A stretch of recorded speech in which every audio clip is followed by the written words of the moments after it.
Meus queridos irmãos, graça e paz, estamos aqui para mais um vídeo para o nosso canal e nesse vídeo eu quero falar a respeito da grande tribulação, a origem, a natureza da grande tribulação e o porquê a igreja não passará por esse período. Só que antes de entrar no conteúdo desse vídeo, eu quero fazer um convite. Você que ainda não se inscreveu no nosso canal, se inscreva, faça parte dessa comunidade apaixonados pela palavra de Deus, o nosso canal Teologando e Capacitando. Também não esqueça de ativar o sino das notificações para você ficar informado toda vez que eu subir um vídeo novo para o canal. Não esqueça de deixar o like, pois o like ajuda muito o YouTube a engajar o canal com mais pessoas, e também compartilhe os nossos vídeos em suas mídias sociais, no WhatsApp, Facebook e Instagram. Fazendo assim, você ajuda o irmão em sua caminhada cristã e também ajuda o canal a crescer.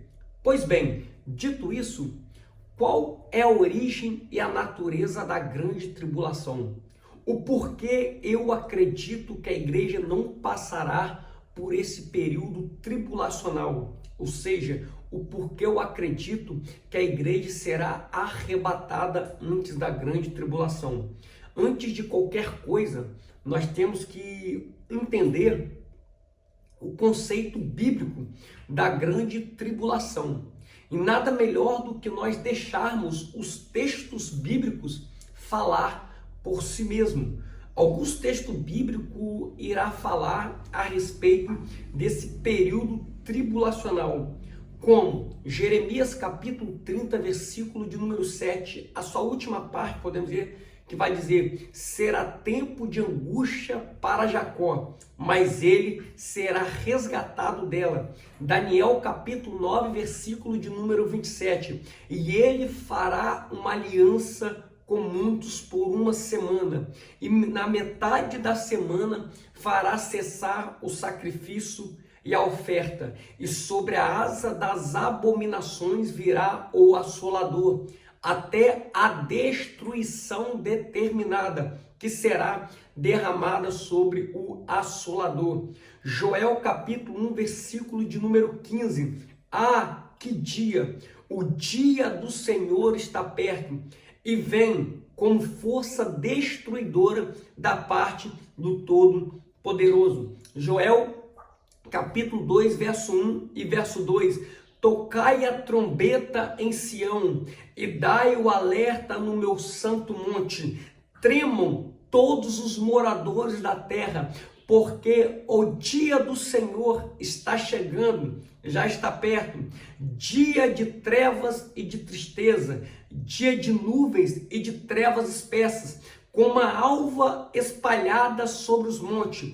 Povo grande e poderoso, qual desde o tempo antigo nunca houve, nem depois dele haverá pelos anos adiante, de geração em geração. Sofonias capítulo 1, versículo de número 14. O grande dia do Senhor está perto, e se apressa muito a voz do dia do Senhor. Amargamente clamará ali o homem poderoso. Versículo 15 do mesmo capítulo 1 de Sofonias. Aquele dia é um dia de indignação, dia de angústia e de ânsia, dia de alvoroço e de desolação, dia de trevas e de escuridão, dia de nuvens e de densas trevas. Versículo 18 do mesmo capítulo 1 de Sofonias. Nem sua prata, nem o seu ouro os poderá livrar no dia do furor do Senhor, mas pelo fogo do seu zelo toda a terra será consumida, porque certamente fará de todos os moradores da terra uma destruição total e apressada. Evangelho de Mateus capítulo 24, verso 1 e 22. Porque haverá então grande aflição ou grande tribulação, como nunca houve desde o princípio do mundo até agora, nem tampouco haverá jamais. E se aqueles dias não fossem abreviados, nenhuma carne se salvaria, mas por causa dos escolhidos serão abreviados aquele dia. Evangelho de Lucas capítulo 21, verso 25 e 26. E haverá sinais no sol, e na lua, e nas estrelas, e na terra, angústia das nações, em perplexidade pelo bramido do mar e das ondas, homens desmaiando de terror na expectação das coisas que sobrevirão ao mundo, porquanto os poderes do céu serão abalados. 1 Tessalonicenses capítulo 5, verso de número 3. Pois que quando disserem a paz e segurança, então lhes sobrevirá repentina destruição, como as dores de parto aquela que está grávida, e de modo nenhum escaparão. Apocalipse capítulo 3, verso de número 10. Como guardaste a palavra da minha paciência, também eu te guardarei da hora da tentação que há de vir sobre todo mundo, para tentar os que habitam na terra. Apocalipse capítulo 6, verso 16 e verso 17. E diziam aos montes e aos rochedos: caia sobre nós e escondei-nos do rosto daquele que está assentado sobre o trono e da ira do Cordeiro, porque é vindo o grande dia da sua ira, e quem poderá subsistir?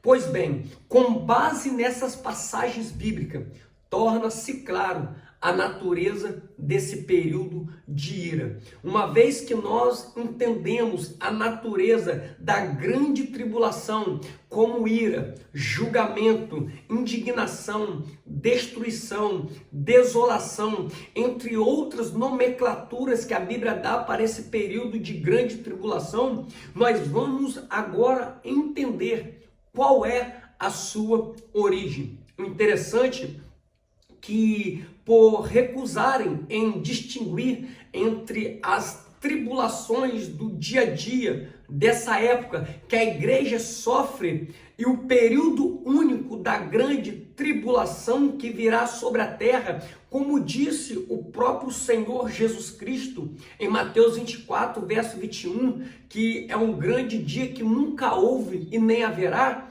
Os pós-tribulacionistas, eles insistem em que essa severidade da tribulação se deve apenas à atividade do homem ou de Satanás. E assim, eles desassociam Deus desse período. E de acordo com a doutrina dispensacionalista, a grande tribulação é a ira de Deus contra o povo judeu, dada a sua rejeição em relação a Cristo. Porém, os pós-tribulacionistas, eles afirmam que não é a ira de Deus, e sim a ira do diabo contra os santos, por rejeitarem o anticristo e seguirem a Cristo. Só que essa teoria de que o período tribulacional é a ira do diabo, ela não se sustenta passando pelo crivo escriturístico, pela Bíblia Sagrada. Por quê? Porque as escrituras estão repletas de passagens declarando que esse período tribulacional não é a ira do homem e nem mesmo a ira de Satanás, mas sim a ira de Deus.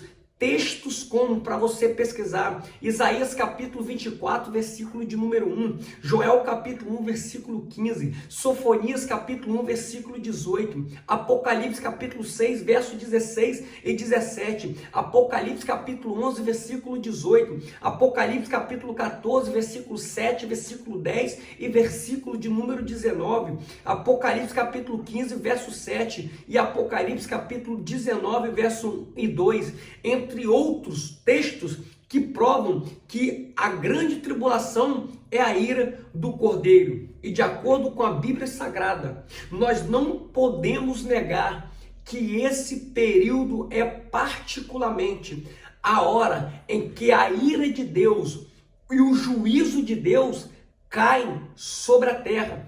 Então, não é a ira dos homens, não é a ira de Satanás, a não ser que, à medida que Deus os utilize como canais, como agentes para executar a tua vontade. Ou seja, é uma tribulação de Deus. Então, esse período de tribulação, ele difere de toda a tribulação anterior, não apenas em intensidade, mas também de tipo, já que ela vem do próprio Deus.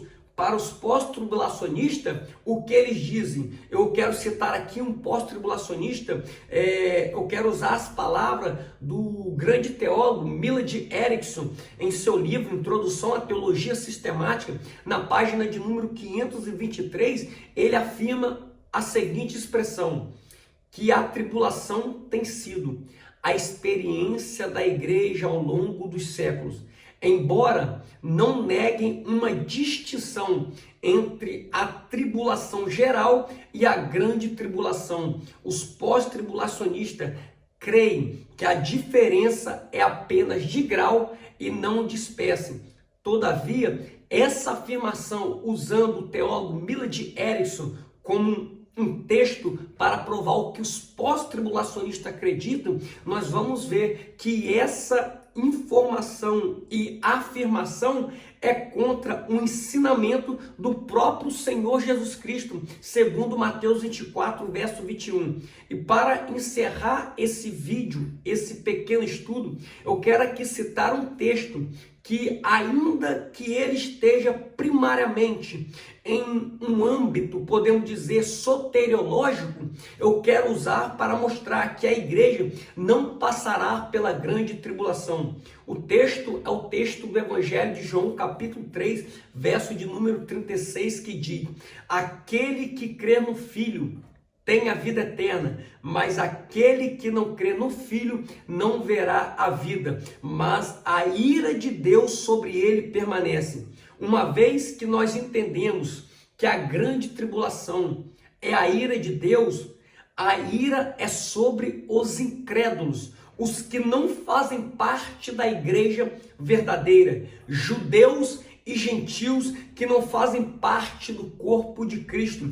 Porém, para a igreja de Jesus Cristo, há promessas que o Senhor nos livrará da ira vindoura. Texto como 1 Tessalonicenses capítulo 1, versículo 10, esperando do céu seu Filho, a quem ele ressuscitou dentre os mortos, Jesus, que nos livra da ira vindoura. 1 Tessalonicenses capítulo 5, versículo 9, porque Deus não nos destinou para a ira, mas para alcançarmos a salvação por nosso Senhor Jesus Cristo. Apocalipse capítulo 3, versículo 10, como guardaste a palavra da minha paciência, também te guardarei da hora e não na hora da tentação que há de vir sobre todo mundo para tentar os que habitam sobre a terra. Então, meus irmãos, mediante as Sagradas Escrituras e observando a natureza da grande tribulação, é impossível que a igreja passe pela grande tribulação. A natureza desse período e a origem não dá base para colocar a igreja num período tribulacional. Então, que Deus possa lhe abençoar e até o próximo vídeo, em nome de Jesus. Amém.